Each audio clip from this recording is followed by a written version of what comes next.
everybody, welcome back for another video. Hope you're all doing well and that you're all having a fantastic day. As always, likes, comments, and subscribes are appreciated. Welcome back to another News I Missed, where I go over news I missed, because there's always a bajillion things happening in this market, so I bring the extra news to you on the weekend because it's the weekend. And without further ado, let's jump right into it. The Reserve Bank of India could commence preliminary central bank digital currency trials before the end of this year. Speaking to CNBC on Thursday, RBI governor said that the central bank was being extremely careful in its handling of a potential digital rupee, even as its counterparts around the world are exploring their own sovereign digital currencies as well. According to DOS, the RBI's focus is on examining the potential impact of a digital rupee on India's financial sector, with issues like monetary policy control high on the agenda. Wow, okay, they're going right for it. So there are a lot of countries right now, I think 7 in particular, but everyone else is also going to follow suit. I'm screaming into my own ear. Jeez Louise. A lot of them are going to follow suit very quickly, who are announcing that they are going to be relatively soon thinking about releasing preliminary trials, pilots of their central bank digital currencies. Part of the issue is that these are all going to fail. That's not me being a Bitcoin believer. That's not me being down with fiat. No, it's just absolutely realistic. Part of the problem is, and will continue to be, these are simply going to be digital versions of the same thing that we have right now. I know you've heard me say that before, especially if you've been here. However, it's absolutely true. Part of the problem is you don't even have to dig that deep. That's why I said, well, they went right for it. The idea of the monetary control is high on all of their lists. The idea is that many countries believe, I don't know if this is true. I'm shrugging if you didn't see me shrugging. They believe that a large allocation of money that should be paid to taxes or that comes from fraud or whatever the actual case might be isn't going to the government. And the idea is, when you have everything digital, everything's on everyone's phone, on everyone's computer, and everything can be traced without question. Therefore, the extra money will then flow to the government. That's cool. That's awesome. Even on the other side, that usually we've seen historically, that money never actually even goes to infrastructure or to the people of the country. So that's one. The other part being is these countries aren't making new economic policies. They're going to have the same exact currency in a digital form that is still going to inflate. It's just that now you get to be tracked wherever you actually go. So this was quite popular news. This has been floating around for about a good day or two, give or take. A lot of people, and I don't know exactly what it is. I'm not exactly sure what's floating in the air, but people tend to report this news in a slightly optimistic way. I'm not talking about CNBC or any other news platform. I mean, like, even other people who are in the space, they go, yeah, can't wait for these things to start. As if, like, it's kind of like, remember when Facebook announced that they were going to be creating their own digital currency? And I remember, and people in the comment section here were asking me, how do you invest in Facebook coin? And I was like, no, it's going to be a stable coin. Oh, that's cool. Can't wait for it. How do I invest in it? No. It's going to be digital fiat that's going to be controlled by one of the biggest companies on the planet. Okay, cool. So when does it drop? It's kind of like, for those of you who weren't here many years ago, one of the first scaling ideas / solutions for Ethereum was something called Plasma. And it was believed that by 2018, 2019, Plasma would once again give us 0 transactions per second, a million per hour, all that other things. Vitalik Buterin had a conference. He stood on a stage and he was talking to a bunch of people about Plasma, about the growth of the network, where he expected Ethereum to go, how big this was all going to be, yada, yada, yada. And he said at the end of the conversation, about 5 people came up to him to go shake his hand. And many of them whispered in his ear, how do I buy this Plasma coin? Just simply really not understanding that it was an actual another layer to the network to speed things up and not another way for people to kind of get rich quick. So This will not improve anyone's life. This is actually going to probably be more strenuous because many countries, just, reiterating, have announced before that should there be any type of economic downfall, downtrend, stock market crash, governments will have explicit power to be able to freeze everyone's funds so no one can have a bank run or a digital bank run, whatever that might be.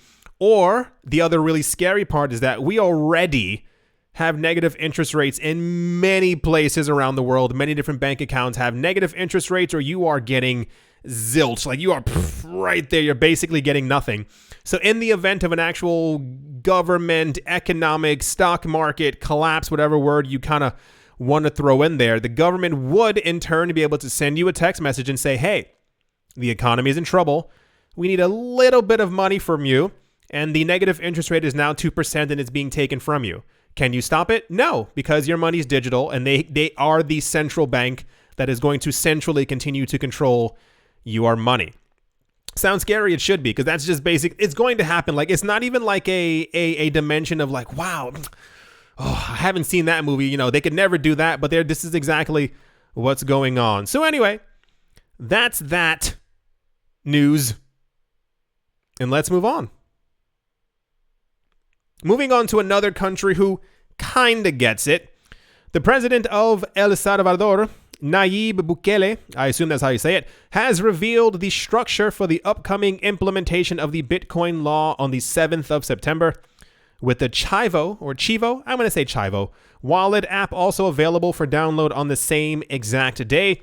In a tweet on the 23rd of August, the president said that the Chivo wallet app will have a feature that will enable users to automatically convert their Bitcoin into dollars. I'll explain that in 1 second. Individuals who choose to retain their Bitcoin and later withdraw for cash can do so at any of the 200 ATMs that will be instituted by the government. Furthermore, there will be 50 branches built across El Salvador for withdrawal and deposits, and also provide education on how to use the wallet and ATMs. The president added that cash withdrawals can be done 24 hours a day and without paying any commissions. So the idea is, if you understand Bitcoin, the idea is this is not financial advice.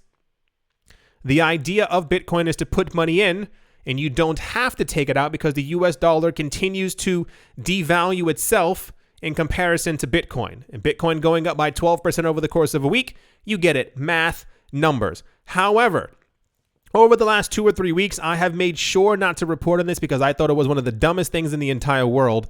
There's been so much backlash, or rather, we have been led to believe that there's been an enormous amount of backlash against El Salvador adopting Bitcoin as legal tender. I've seen tons of news articles with people saying, I don't get it. How's it supposed to work? Am I supposed to just walk up to them and be like, here's the Bitcoin, but there's no Bitcoin because it's not physical? Two people being like, well, this is going to be really bad for the economy because the International Monetary Fund says so. So the idea is, the president announced before, I think he plans on giving everyone in the country, I believe this is what it was, I think he plans on giving everyone in the country $30 worth of Bitcoin. Might not sound like a lot to you. However, the cost of living there is dramatically lower than many other places.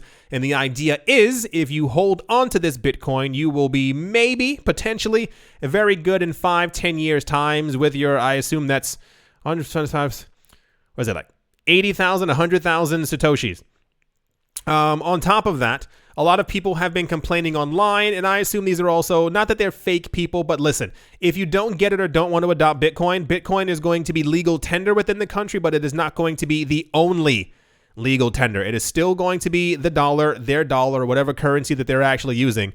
So that's also completely nonsense. But the idea is, the reason why they're setting up all these ATMs is to give people the option to, if you wish to stay in Bitcoin, you're good to go. However, if you wish to cash out of Bitcoin, well, there's also an option for you as well. I think it's being done just simply as a safeguard because you know that there are going to be people who are going to be complaining.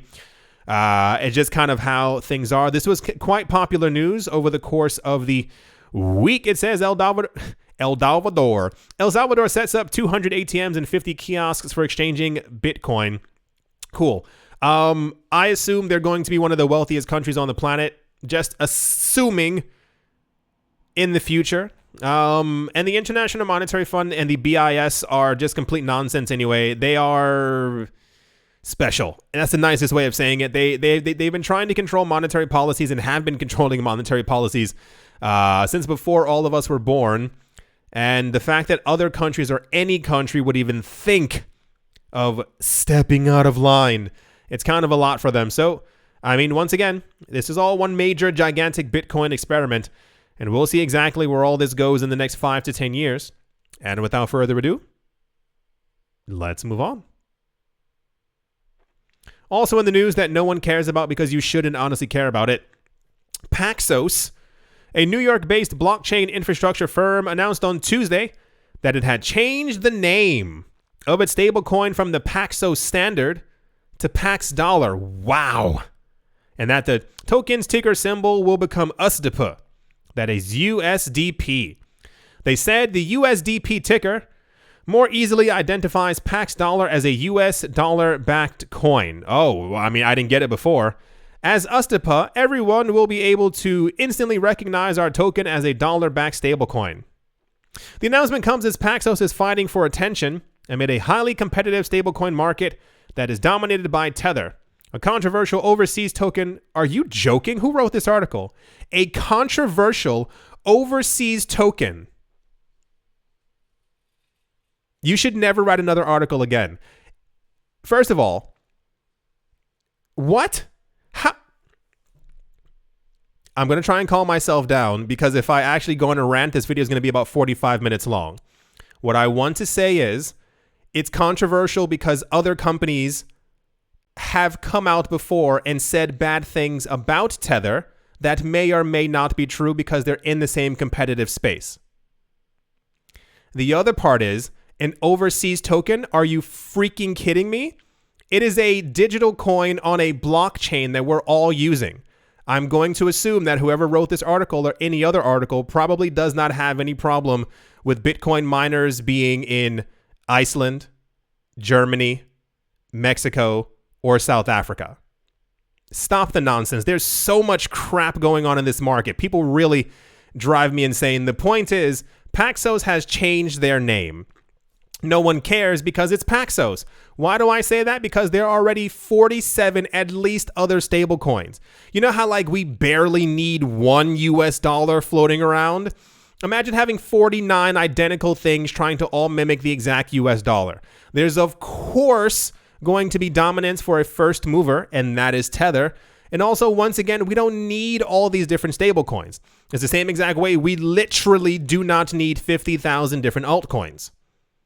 There's a reason why most companies, when they're talking about buying cryptocurrencies, are only talking about maybe about 5 different cryptos. And when there's like a crypto price index, they maybe have the top 10, maybe top 50. So yeah, this was floated around as like something like, whoa, yeah, Paxos. It's like no one cares because we don't need all these stable coins. I understand. I get why stable coins are important. Please stop typing on your phone or in the comment section because I can already feel the hate flowing my way. I mentioned that the other day that like who really cares about stable coins because literally they're just stable coins. And people were like, no, bro, we need it for trading. We need it because we need, and I get it. I know. I got it.